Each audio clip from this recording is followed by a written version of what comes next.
жалпы түсініп тұрған жоқпын шынымен. Мен достық ретінде қараймын, ол басқаша сызына қарап жүр. Білмеймін. Бірақ барғаным, сөйлескен біраз, бірақ ондай бір аса бір қатты ниет емес. Мен оған тікелей айтқанмын. Жаңағы сен зайысты өшіріп таста ет деген, ол зайымды өзіме айттым, мен оған зайымды айттым. Ол іспен көрсетті, мен тұрдым, телефон хочу. Көрермендердің көзінше Айза сені бір қызғанып жүрген сияқты. Блин, оны білмеймін мен, шынымды айтайын, мен қазір өзім шаруаларымды өзі звондайды, етеп, бүйтіп, бәрі растап отыр ғой. Хорошо, кінәлі болсам, мен ақ кінәлі болып қала салайын. Бұл тұрғыда Бекіштің енді өзінен басталып тұр ғой негізі. Қыз баласы қанша сезім бар болса да өзі бірінші ұсыныс жасамайды ғой. Бекіштен кішкене тексеріп көрейін деген сияқты ойын барған болатын. Сол нәрсені ушығып кетпенің енді білмеймін енді.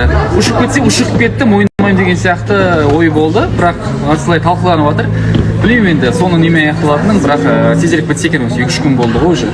Бір мұң болып жатқанымыз. Осы тұрғыда Сәкен не дейді екен?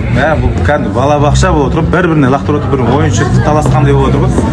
Бесеу, бес түрлі, Нұрлан бар, Лара бар, бесеу, бес түрлі айтып отыр. Бәрінің шындығы бәрі тұр.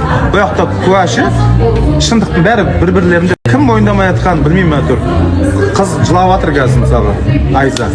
Значит, шындық тисе, ана жаққа кетіп отыр да, бала жақтан. Менің ойымша, Бекіш пен Лараның араларында бір ұшқын бар, бірақ олар әлі мойындауға дайын емес. Өйткені Лара қыз болғасын айта алмайды бірінші, ал Бекіштің менің білгенімше духы жетпейді, өз-өзіне сенімділігі жетпейді деген. Бірақ көрермендер айтып жатыр, Айза Бекішті қызғанып жүр деп. Қызғаныш емес, бұл әділетсіздікті көргенім, сол үшін шырылдағаным. Ақнұр не көзіңе жас алып отырсың? Бұндай оқиға менде болған кезінде, бірақ мынаны әке-шешем көргенше просто бір жігітті естіше сезім болады да, бірақ сен ұнатып қаласың.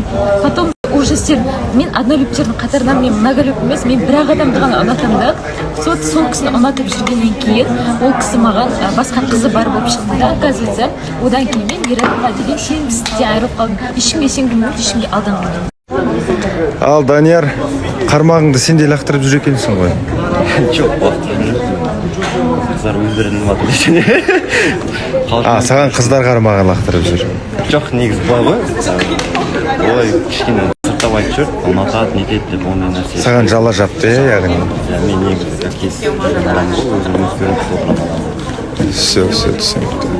Әлі қозғалып сияқты. Қандай сезімдесің, Ақерке? Бұрынғы жұбың. Таңғалу. Я в шоке дейді ғой. Я в шоке во мне. Өйткені біз әрі қатынас тоқтатқаннан бері мүлдем араласпаймыз. Мен оны заблокировать етіп тастағаннан кейін шығаруды ұмытып кеткенмін. И осында проект басталған кезде енді бір қатысушымыз, бір отбасымызға деп шығара салған, бірақ оның